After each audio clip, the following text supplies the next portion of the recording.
అందరికీ నమస్కారం. Epic story లైన్స్కు స్వాగతం. మరికొన్ని రోజుల్లో శివరాత్రి వస్తున్న సందర్భంగా శ్రీ శివ మహాపురాణంను మొదలు పెడుతున్నానండి. అందులో మొదటి సంహిత అయిన విద్యేశ్వర సంహితని మొదలు పెట్టబోతున్నాను. శ్రీ గణేశునికి నమస్కారం, శ్రీ గురుదేవులకు నమస్కారం, శ్రీ సరస్వతికి నమస్కారం.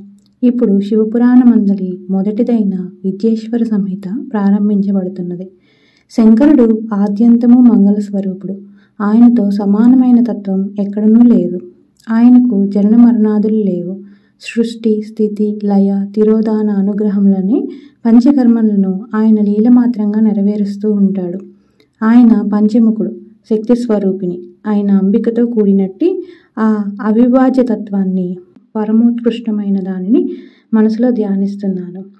వ్యాసుడు ఇలా అంటున్నారు: ధర్మక్షేత్రము, గంగా యమున సంగమ స్థానము, బ్రహ్మలోక మార్గము, పుణ్యప్రదము అయిన ప్రయాగ క్షేత్రంలో జితేంద్రియులు, సత్యవ్రతులు, తేజాశీలురు, మహాత్ములు అయిన మునులు మహా సత్రయాగాన్ని అనుష్ఠిస్తున్నారు. ఆ వార్త విన్న వ్యాస శిష్యుడు మహాముని నిఖిల పురాణ వ్యాఖ్యాన వైఖరి సమేతుడైన సూతుడు మునిదర్శన కాంక్ష తత్పరుడై విచ్చేశాడు.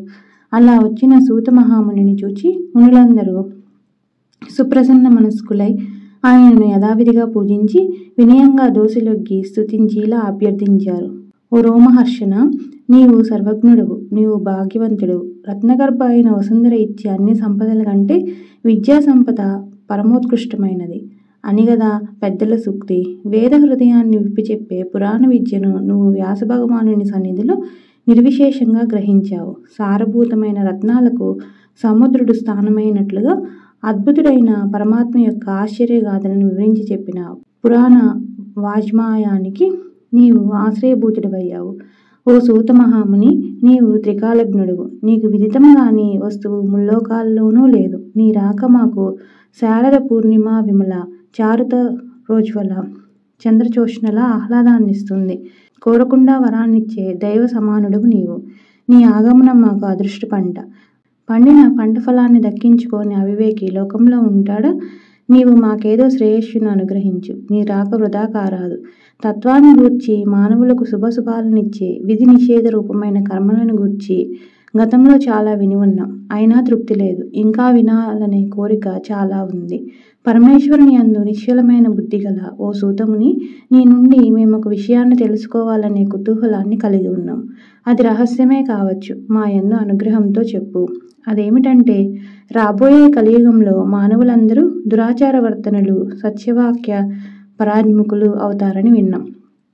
అట్టి భయంకరము పాపభూయిష్టము అయిన కలిలో శీఘ్రంగా పాపాలను తొలగించుకునే తేలికైన ఉపాయం ఏది? కలిలో మనుషుల ప్రవర్తన ఎలా ఉంటుంది? దానికి తగినట్లుగానే ప్రకృతి ఎలా ఉంటుంది? కేవలం భగవంతుడన్నవాడు అనే ఆస్తికి ఆ బుద్ధి సరిపోదు కదా. పరమేశ్వరుని స్వరూప స్వభావాదులెట్టివి? ఆయన తత్వం ఎట్టిది? మోక్షం అంటే ఏమిటి? దాన్ని ఎలా పొందాలి? ఆయన సగుణుడా లేక నిర్గుణుడా? ఈ విధంగా ఎంతో జిజ్ఞాసతో ఆర్తితో ప్రశ్నించిన మునులను పరికించి పరమదయాళువైన సూతుడిలా సమాధానం చెప్పసాగాడు: ఓ సత్యవృత్తులైన మునులారా, మీరడిగిన ప్రశ్నలు చాలా జటిలమైనవి. వాటికి సమాధానాలు చెప్పడం కూడా దుష్కరమే. అంతకంటే కూడా కష్టం అర్థం చేసుకునడం. అది గూఢం. భగవత్ సంబంధమైనదేది వార్తా విశేషం కాకూడదు. అయినా ఆంతర్యంలోని మీ తపనను గ్రహించి పరమ కారుణ్యమూర్తి అయిన మా గురుదేవులు వ్యాస భగవానుని స్మరించి ఆయన అనుగ్రహ లేశంతో నేను ఆర్జించిన జ్ఞానభిక్షను మీకు అనుగ్రహిస్తున్నాను. శ్రద్ధాభక్తులతో శ్రవణపేయంగా వినండి. ఓ అహింసామూర్తులారా, మీరన్నట్లు కలియుగం చాలా ఘోరమైనది. కలిలో మానవుల ప్రవర్తన నమ్మశక్యం కానట్లుగా ఉంటుంది. పాప పుణ్య విచక్షణ ఉండదు. అందరూ దురాచారులే. సత్యభాషణం అనేది అడుగంటిపోతుంది. ఆత్మస్థుతి, పరనిందతో కాలక్షేపం చేస్తారు. పరస్త్రీ పరధనాలను పటిక బెల్లపు అచ్చులా చప్పరించేస్తారు. ఎక్కడ చూచినా హింస. ఆత్మదృష్టి లేని వారే దేహతాదాద్య బుద్ధి కలిగి దాన్ని పెంచి పోషించుకొనడంలోనే ఎక్కువ కాలం వెళ్ళబుచ్చుతుంటారు. తల్లిదండ్రుల పట్ల, గురువుల విషయంలోనూ, జ్ఞానుల విషయంలోనూ గౌరవం లేని వారై ఉంటారు. స్త్రీలను భోగసాధనంగా భావించి కామతంత్ర పరాధీనులై ఉంటారు. స్నేహం విషయంలో కపటత్యాన్ని కలిగి ఉంటారు. విప్రులు వేదాన్ని విక్రయిస్తారు. వారు లోభగ్రస్తులు, ఆశాపాస బంధితులు అవుతారు. అకారణంగా బ్రహ్మానందాన్ని అనుభవించే బ్రాహ్మీభూత స్థితి నుండి చ్యుతులవుతారు. జాతి ధర్మాన్ని కర్మలను విడిచి వర్ణ సంకరం చేస్తారు. అహంకార మమకారాలకు వసలై ఆత్మజ్ఞాన శూన్యులవుతారు. వారిలో సమత్వ బుద్ధి ఉండదు. ఇక శీలం అనేది శూన్యం. ఈ విధంగా ధర్మాచరణ విషయంలో ధ్రువ నక్షత్రంలా నిలబడవలసిన బ్రాహ్మణుడు పతనం కాగానే మిగతా వారందరూ ఆ మార్గంలోనే భ్రష్టులవుతారు. కలిలో క్షత్రియులలో క్షత్రియత్వం ఉండదు. గో బ్రాహ్మణ రక్షణ యందు నిష్ఠ ఉండదు. భోగల అలసత్వం అధికంగా ఉంటుంది. క్రయ విక్రయాలలో కపటం హెచ్చుగా ఉంటుంది. స్త్రీలలో పాతివ్రత్య ధర్మం ఉండదు. సంపాదనను బట్టి భర్తను గౌరవిస్తారు. అత్తమామలను ఆదరించరు. స్త్రీలకు కేశములే అలంకారములు, రత్నాభరణములు ఉండవు. స్వేచ్ఛవర్తనాన్ని కలిగి ఉంటారు. అధిక సంతానవతులవుతారు. ఇక పాలకుల సంగతి ధనవంతుడే పాలకుడవుతాడు. పన్నులు వసూలు చేయడమే గాని ప్రజల బాగోగులు పట్టించుకోరు. క్రూర స్వభావాన్ని కలిగి ఉంటారు. దొంగలు పాలకులవుతారు. పంక్తి బాహ్యులైన నటులు గౌరవభాజనులవుతారు. ప్రజల ధన మాన ప్రాణాలకు రక్షణ ఉండదు. దేవాలయ వ్యవస్థ సక్రమంగా నడవదు. జనులందరకు జీవనం కష్టంగా ఉంటుంది. మానవులకు ప్రకృతి పట్ల పూజ్యభావం ఉండదు. ప్రకృతిని శక్తి స్వరూపంగా ఎంచరు. భోగ సాధనంగా భావిస్తారు. అకారణంగా ప్రకృతి సహకరించదు. ప్రకృతి పురుషుల మధ్య సామరస్యం లోపిస్తుంది. సమన్వయం ఉండదు. తత్ఫలితంగా ప్రకృతి విజృంభిస్తుంది, గతి తప్పుతుంది. దానికి సూచనగా భూమి నిస్సారమవుతుంది. రసగ్రంథ ద్రవ్యములు పసను కోల్పోతాయి. పువ్వులలో వాసన ఉండదు. పండ్లలో రసం ఉండదు. సమస్తమైన పదార్థాలు రుచిని కోల్పోతాయి. పాలలో జిడ్డు ఉండదు. ఈ సూచనలు రాబోయే విపత్తుకు సంకేతాలనే విషయాన్ని గ్రహించి పాలకులు ప్రజలు ధర్మాచరణకు ఉపక్రమించకపోతే ప్రళయం తప్పదు. నరులలో ఇంత దుర్మార్గ ప్రవర్తన గల పాపపు కలియుగంలో సైతం సులువుగా తరించే ఉపాయం లేదా అంటే ఉంది. దానికి పెద్ద ప్రయత్నం అక్కరలేదు. ఎందుకంటే అది సిద్ధ వస్తువు గనక. సాధ్య వస్తువుకు ప్రయత్నం గాని సిద్ధ వస్తువుకు ప్రయత్నం ఏముంటుంది? చిలక చెట్టుపై వాలి ప్రణును ఆస్వాదించినంత తేలికైన మార్గం అది. ఆ ఉపాయాన్ని ఉపదేశిస్తున్నాను. పవిత్రమైన అంతఃకరణంతో వినండి అని ఈ విధంగా సూతుడు చెప్పి మనసులో శంకరుడిని స్మరించి మునులతో ఇలా అన్నాడు. శివపురాణ పరిచయం. ఓ తపోధనులారా, ఇంతకుముందు మీరడిగిన ప్రశ్నలకు ఇంకా మీ మనసులో ఉన్న సందేహాలకు సమాధానంగా శివమహాపురాణంను మీకు పరిచయం చేస్తున్నాను. తార్కిక ప్రధానమైన బుద్ధితో కాకుండా అనుభవ ప్రధానము స్పందనశీలము అయిన హృదయంతో, ఆస్తిక్య ప్రధానమైన బుద్ధితో, భక్తిభావంతో, అసూయ లేకుండా ఏకాత్మభావంతో, ఏకాగ్రతతో శ్రవణం చేయండి. ఈ శివపురాణంలో సకల ఉపనిషత్ సారం ఉంది. ఇది శ్రేష్టమైన పురాణం. సర్వమానవులను ఇహంలో పాపాల నుండి ఉద్ధరించి పరంలో పరమార్థాన్ని చేరుస్తుంది. ఇది కలికల్మష నాశకం, చతుర్విధ పురుషార్థ సాధకం. ఇందులో మహాదేవుని కీర్తి స్వచ్ఛమైన శరత్కాల కౌముదిలా విస్తరించి ఉంది. ఈ పురాణాన్ని అధ్యయనం చేసిన మాత్రాన సర్వులు సద్గతిని పొందుతారు. ఈ శివపురాణం వ్యాప్తిలోకి రానంత వరకు మాత్రమే లోకంలో పాపాలు ప్రబలి ఉంటాయి. ఘోరమైన ప్రకృతి వైపరీత్యాలు సంభవిస్తాయి. ఇది పరిచయం కానంత వరకు మాత్రమే ఇతర శాస్త్రాలు, పురాణాలు పరస్పరాధిక్యత నిరూపించుకొనడం కోసం తగులాడుకుంటూ ఉంటాయి. పుణ్యతీర్థములన్నీ అహమికతో స్పర్శ వహించి ఉంటాయి. ఇతర మంత్రాలన్నీ తమ ఆధిక్యతను చాటుకొనడం కోసం పోటీ పడుతూ ఉంటాయి. ఇతర పీఠాలు, పుణ్యక్షేత్రాలు, దేవతలు, వేయేల ఇతర సిద్ధాంతాలైనా సరే వాటి మహిమ ఈ శివపురాణం ప్రకటితం కానంత వరకు మాత్రమే. సూర్యోదయానంతరం చీకట్లన్నీ పటాపంచలైనట్లే ఈ శివపురాణ పఠనానంతరం మానవులకు అవిద్య, అజ్ఞానం నశించి కల్మషాలన్నీ హరించుకుపోతాయి. మునులారా, మానవునకు మృత్యుభయాన్ని మించిన భయం లేదు కదా. అట్టి మహాభయంకరమైన మరణభయం కేవలం శివమహాపురాణ శ్రవణం వల్లనే తొలగిపోతుంది. దీని పఠన శ్రవణాదుల వల్ల వచ్చే మహాపుణ్యఫలాన్ని సంపూర్ణంగా ఎవరు వర్ణించగలరు? అనేక లోకాలతో బ్రహ్మాండాలతో నిండి ఉన్న ఈ అనంతమైన సృష్టికి కారణభూతులైన శివశక్తుల అనంతతత్వాన్ని లేస మాత్రంగానైనా మనసులో భావిస్తే ఆ మానవునకు పునర్జన్మ ఎక్కడిది? నిస్సందేహంగా ఆ జీవుడు సాక్షాత్తు శివుడవుతాడు. సాక్షాత్తు మోక్షలక్ష్మి వచ్చి గుమ్మం ముందు నిరీక్షిస్తుంటే ఇతరమైన లౌకిక ప్రయోజనాలన్నీ ఇట్టే నెరవేరుతాయి అని వేరే చెప్పాలా? వేద శాస్త్రాదుల అధ్యయనం చేస్తే వచ్చే మహాపుణ్యం ఈ పురాణ పఠన శ్రవణాదుల వల్ల వస్తుంది.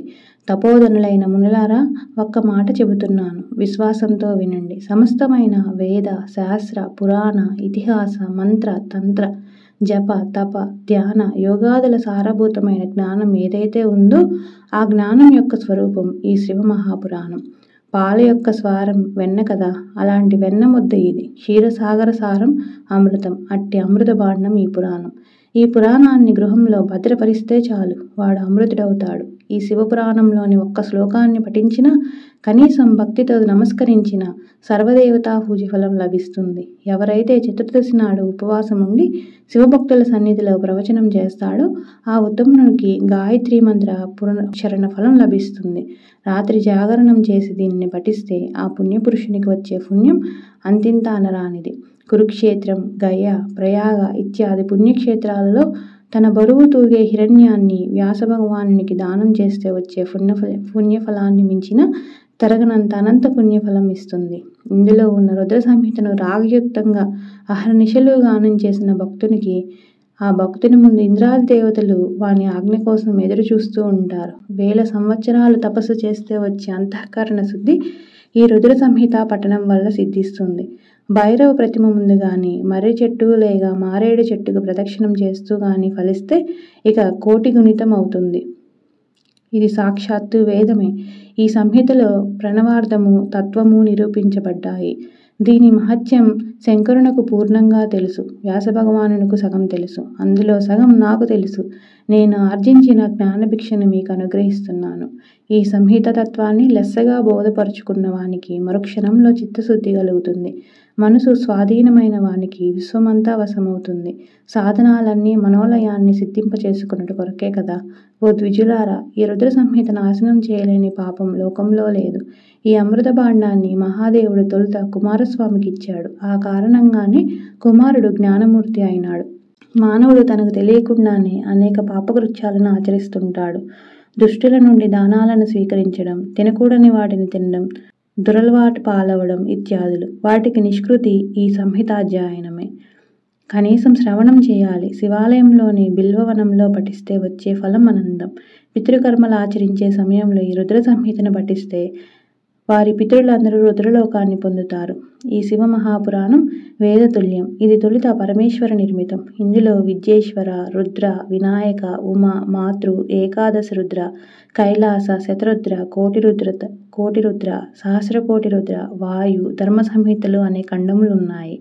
ఈ 12 సంహితలు మహాపుణ్యప్రదాలు. వీటిలోని శ్లోక సంఖ్యను చెబుతున్నాను వినండి. విద్యేశ్వర సంహితలో 10,000, రుద్ర, వినాయక, ఉమా, మాతృ సంహితలో ఒక్కొక్క దానిలో 8,000, ఏకాదశ రుద్ర సంహితలో 13,000, కైలాస సంహితలో 6,000, శతరుద్ర సంహితలో 3,000, కోటి రుద్ర సంహితలో 9,000, సహస్రకోటి రుద్ర సంహితలో 11,000, వాయు సంహితలో 4,000, ధర్మ సంహితలో 12,000 శ్లోకాలు ఉన్నాయి. మొత్తం 1,00,000 శ్లోకాల గ్రంథం ఇది. త్రికాలవేది అయిన భగవాన్ వ్యాస మహర్షి కలియుగంలో పుట్టబోయే మనుష్యులు అలసులు, మందబుద్ధులు, అల్పాశుకులు అని ఎరిగి 7 సంహితలు 24,000 శ్లోక సంఖ్య కలదిగా ఈ పురాణాన్ని సంక్షేపించారు. ఇది పురాణాలలో 4వది. అసలు ఈ పురాణ వాజ్మయం యొక్క పుట్టుక ఏమిటంటే, పరమేశ్వరుడు సృష్ట్యాది అందు 1,000,000 శ్లోక విస్తరమైన ఒకే పురాణాన్ని నిర్మించాడు. క్రమంగా కాలగమనంలో వచ్చే యుగభేదాలను అనుసరించి పుట్టబోయే మనుషులు అల్పతరాయులవుతారని జ్ఞానదృష్టితో పరికించిన మహర్షులు అధ్యయన సౌలభ్యం కొరకు దాన్ని సంక్షేపించారు. ద్వాపర యుగాది యందు కృష్ణ ద్వైపాయనాది మహర్షులు ఏకపురాణంగా ఉన్నదాన్ని 4,00,000 శ్లోక సంఖ్యకు సంక్షేపించి 18 పురాణాలుగా విభాగించారు. అలా సంక్షేపింపబడిన ఈ శివమహాపురాణంలో 1 విద్యేశ్వర సంహిత, 2 రుద్ర సంహిత, 3 శతరుద్ర సంహిత, 4 కోటిరుద్ర సంహిత, 5 ఉమా సంహిత, 6 కైలాస సంహిత, 7 వాయు సంహిత అనే 7 సంహితలున్నాయి. అఖండ భూమండలాధిపత్యాన్ని వహించి శాసించే సార్వభౌముని చెంతకు చేరడానికి అందరికీ అవకాశం ఉండదు. ప్రజలు భయకంపితులవుతారు. వేదానిది సార్వభౌమ స్థానం. అందుకే వేదం ప్రభు సంహితమని చెప్తారు ఆప్తులు. పురాణాలు మిత్ర సంహితాలు. ఇవి మిత్రుని వలె లాలించి హితోపదేశాన్ని చేస్తాయి. పురాణాలన్నీ వేదతుల్యములే. ఈ శివమహాపురాణం వేదతుల్యం, శ్రేష్టతమం, మోక్షదాయకం, చతుర్విధ పురుషార్థ సాధకం, జీవన్ముక్తికారకం. అది దైవిక, ఆది, భౌతిక, ఆధ్యాత్మిక దుఃఖ నివారకం, సకల కల్మషహారకం, దురితక్షయ నివారకం, మంగళప్రదాయకం, అఖండ అద్వైతానంద ఆత్మ సాక్షాత్కార తారకం. ఎంతో కుతూహలాన్ని రేకెత్తించే సూతుని పలుకులు విన్న ఋషులు అలాంటి మహాపురాణాన్ని ఆదరంతో వినిపించమని కోరగా సూతుడు సుప్రహర్షుడై శంకరుని స్మరించి ఇలా ప్రారంభించాడు. ఋషులందరూ శ్రీవర్ధనుడైన శంకరుని ధ్యానింతురుగాక. వేదసారము పురాణ శ్రేష్టము అయిన ఈ శివమహాపురాణంను ఆలకింతురుగాక. దీనిలో భక్తి, జ్ఞాన, వైరాగ్యములకు సంబంధించిన విషయములున్నాయి. ఉపనిషత్తుల యందు సిద్ధ్యంతీకరింపబడిన సత్ అనగా పరబ్రహ్మ స్వరూపాన్ని గూర్చి విశేషంగా చెప్పబడినది. పూర్వం కల్పం గతించి ప్రస్తుతం కల్పం యొక్క ప్రారంభంలో 6 గణాలకు చెందిన మహర్షులు సమావేశమయ్యారు. వారిలో వారికి పరబ్రహ్మము గూర్చి చర్చ జరిగింది. సమాధానం దొరకక అది వివాదంగా మారింది. అప్పుడు వారందరూ నాశరహితుడైన బ్రహ్మగారిని దర్శించి అంజలి భక్తులై వినయంతో ఇలా ప్రశ్నించారు. ఓ పితామహ, నువ్వు సృష్టికర్తవు, ఆదిజుడువు, కారణములకు కారణమైన వాడు, సర్వతత్వములకు అతీతమైన తత్వమేది? పురాణ పురుషుడెవరు? పరుని కంటే పరుడెవరు? అవ్యక్తానికి సైతం ఆధారభూతుడెవరు? బ్రహ్మగారిరా అన్నారు.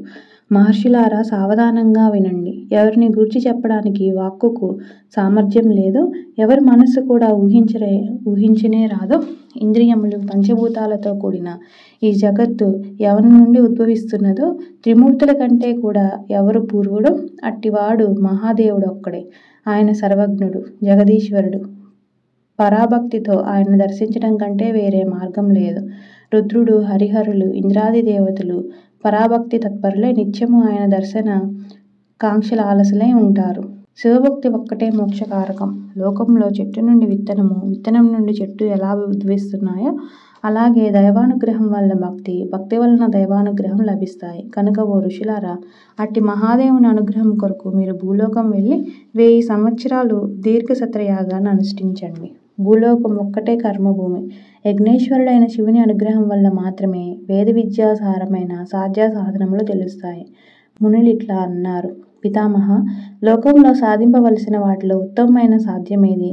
దానికి ఉత్తమమైన సాధనమేది? సాధకుడు ఎలా ఉంటాడు? మాకు ఈ సాధన స్వరూపాన్ని గూర్చి చెప్పండి. బ్రహ్మగారి సమాధానం. శివపదమును పొందుట ఒక్కటే సాధ్యము. శివభక్తి ఒక్కటే సాధనము. శివానుగ్రహం చేత సిద్ధించబడిన సంస్కారం చేత అనిత్యమైన ఇహలోక ఫలముల యందు ఆసక్తి లేనివాడే సాధకుడు. వేదోక్త కర్మలను నిష్కామంగా ఆచరించి తత్ఫలాన్ని పరమేశ్వరుని కర్పిస్తే ఆ సాధకుడు సాలోక్య, సామీప్య, సారూప్యాది ఫలాలను పొందుతాడు. భక్తి తీవ్రతను అనుసరించి ఫలప్రాప్తి ఉంటుంది. భక్తిలో అనేక సాధనాలున్నాయి. వాటిని సాక్షాత్తు ఈశ్వరుడే బోధించాడు. వాటిని సంక్షిప్తం చేసి మీకు సారాన్ని మాత్రం అందిస్తాను. శివపదాన్ని పొందడానికి మహాసాధన మాత్రమే మార్గం. మహామహిమాన్వితమైన శివగాథలను చెవులతో వినడం, ఆయన మహిమను వాక్కుతో కీర్తించడం, ఆయన ఎల్లప్పుడూ మనసులో ధ్యానించడం, ఈ 3 కలిసి మహాసాధన అనబడుతుంది. మీరు ఈ సాధనతో సర్వోత్కృష్టమైన సాధ్యమును పొందగలరు. సర్వార్థ సాధకమైన ఈ సాధనాన్ని తత్పర బుద్ధితో అనుష్ఠించండి. లోకంలో మానవుడు ముందు ఒక వస్తువుని కంటితో చూసి తర్వాత తత్ప్రాప్తికి ఉపాయాన్ని అన్వేషిస్తాడు. అప్రత్యక్షమైన వాటి విషయంలో చెవులతో విని ప్రవర్తిస్తాడు. అలాగే జిజ్ఞాసు అయిన వాడు ముందు గురుముఖత శ్రవణం చేసి తరువాత సంకీర్తనను, ఆ మననమును శ్రద్ధతో చేయాలి. అలా చేస్తే కొంతకాలం పిమ్మట భక్తుడు సాలోక్య, సామీప్యాది క్రమంలో సారూప్యాన్ని పొందుతారు. ఈ సాధనలో నిమగ్నమైన భక్తుని ఏ రోగాలు సమీపించవు, వ్యాధులన్నీ నశిస్తాయి. ఎప్పుడూ ఆనందంలో మునిగి తేలుతూ ఉంటాడు. ఈ సాధన ప్రారంభంలో క్లేశాన్ని కలిగించిన అభ్యాసం వల్ల సాధకుడు తర్వాత అనేక శుభాలను పొందుతాడు. ఇంతవరకు శ్రద్ధావులై ఆలకించిన మునులు బ్రహ్మగారిని ఇలా వినయంగా ప్రశ్నించారు. ఓ కమలోద్భవ, శ్రవణ, మనస, కీర్తనముల గురించి సవివరంగా చెప్పండి. ఋషుల ప్రార్థనను మన్నించి వారి శ్రద్ధాభక్తులను గమనించిన పితామహుడు ఇలా చెప్పసాగాడు. మహర్షులారా, శివపూజ, శివమంత్ర జపం, శివుని గుణాలను, రూపమును, లీలలను, ఆయన అనంత కళ్యాణ నామములను వేద సమ్మతమైన యుక్తిగల మనస్సుతో సర్వకాల సర్వావస్థలయందు చింతించుటే మనను. సాధనాలన్నింటిలో అత్యుత్తమమైన ఈ సాధన శివానుగ్రహం కలవారికే లభిస్తుంది. శంభుని యొక్క ప్రతాప, గుణ, రూప, లీలా విశేష నామ వైభవాలన్నింటినీ వాద్య సహకారంతో రాగయుక్తంగా, గానరూపంగా గాని, వేదాధ్యయన రూపంగా గాని, లేదా దేశభాషలో స్పష్టమైన వాక్కుతో రసవంతంగా కీర్తించడం కీర్తనం. స్థల, కాల, సందర్భ కారణాలతో నిమిత్తం లేకుండా పరమశివుని మంగళకరమైన గాథలను హాయిగా చెవులతో ప్రియుడు ప్రియురాలి వచనాల్ని ఎంత ఆదరంతో వింటాడో అంత ఆసక్తితో వినడం శ్రవణం. ఇది లోక ప్రసిద్ధమైనదే. సజ్జన సాంగత్యం వల్ల శ్రవణం సమకూరుతుంది, ఆపై కీర్తన అలవడుతుంది, తరువాత మరణం సిద్ధించి ఈశ్వరానుగ్రహంతో సర్వము సిద్ధిస్తుంది. సూతుడి ఈ మహత్తర విషయాలను ఇంతవరకు చెప్పి సాధన మహిమను గూర్చి ఇలా చెప్పసాగాడు. మునులారా, అసలు ఈ సాధన లోకంలో ఎలా ప్రవర్తించిందో దాని పూర్వగాథను చెబుతున్నాను వినండి. పూర్వం పరాశర మహర్షి కుమారుడు, నాకు గురువు అయిన వ్యాస మహర్షి సరస్వతీ నదీ తీరంలో ఆశ్చర్యకరమైన తపశ్చర్యలో మునిగి ఉండగా బ్రహ్మమానసపుత్రుడైన సనత్కుమారుడు భానుప్రభా భాస సమానమైన విమానంలో గగనపథంలో సంచరిస్తూ యాదృచ్ఛికంగా నా గురువును చూచి భూమిపై అవతరించాడు. ధ్యానం నుండి లేచిన నా గురువు ఎదురుగా ప్రత్యక్షమైన సనత్కుమారుని చూచి సంభ్రమాశ్చర్యాలతో భక్తి గౌరవాలతో నమస్కరించి అర్ఘ్యపాద్యాదులతో పూజించి దేవతాయోగ్యమైన ఆసనమిచ్చి గౌరవించాడు. అందుకు సంప్రీతుడైన సనత్కుమారుడు వినీతుడైన వ్యాసుని ఇలా ప్రశ్నించాడు. ఓ వ్యాసముని, నీవిచ్చిట అసహాయుడివై ఉండి దేనిని సాధించాలని తపస్సు చేస్తున్నావు? అలా ప్రశ్నించిన సనత్కుమారుని చూచి వెతకపోయిన తీగ కాలికి తగిలినట్లుగా సంతోషించి తన మనసులోని తపనను వెల్లడించాడు.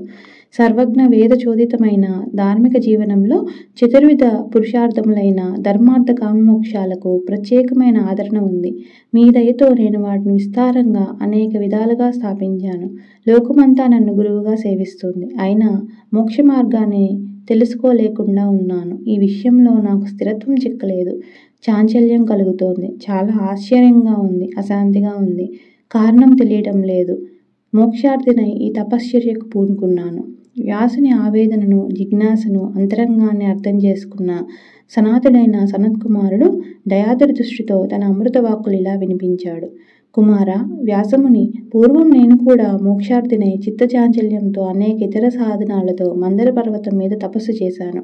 నా తపస్సు ఫలించి శివాజ్ఞచే భగవానుడు, దయాళువు, సర్వసాక్షి, ప్రమదగణాధిపతి అయిన నందికేశ్వరుడు నా ఎదుట ప్రత్యక్షమై ముక్తి సాధనాన్ని ఇలా ఉపదేశించాడు. ఓ బ్రహ్మమానసపుత్ర, వేద సమ్మతమైన శివుని యొక్క శ్రవణ, కీర్త, మననములే ఉత్తమమైన ముక్తి సాధనాలు. ఇది సాక్షాత్తు పరమేశ్వరుడే నాకు ఉపదేశించాడు కనుక వెంటనే వాటి ఆచరణ యందు ప్రవర్తించు. నీకు మంగళములు సిద్ధించుగాక అని పలుమార్లు బోధించి నందీశ్వరుడు అంతర్హితుడయ్యాడు అని ఈ విధంగా సనత్కుమారుడు వ్యాసుని శంకలను తీర్చి మోక్షోపాయాన్ని చెప్పి పరమశోభనమైన బ్రహ్మలోకాన్ని చేరుకున్నాడు. ఇంతవరకు విన్న ఋషులు ప్రమోద మానసులే, ఓ సూత, శివుని శ్రవణ, కీర్తన, మననములనే ఈ మూటిని ఆచరించుటయందు ఆసక్తుడైన మానవుడు ఏం చేస్తే ముక్తిని పొందుతాడు అని లోక కళ్యాణ కాంక్షా తత్పరులై మానసులై ప్రశ్నించారు.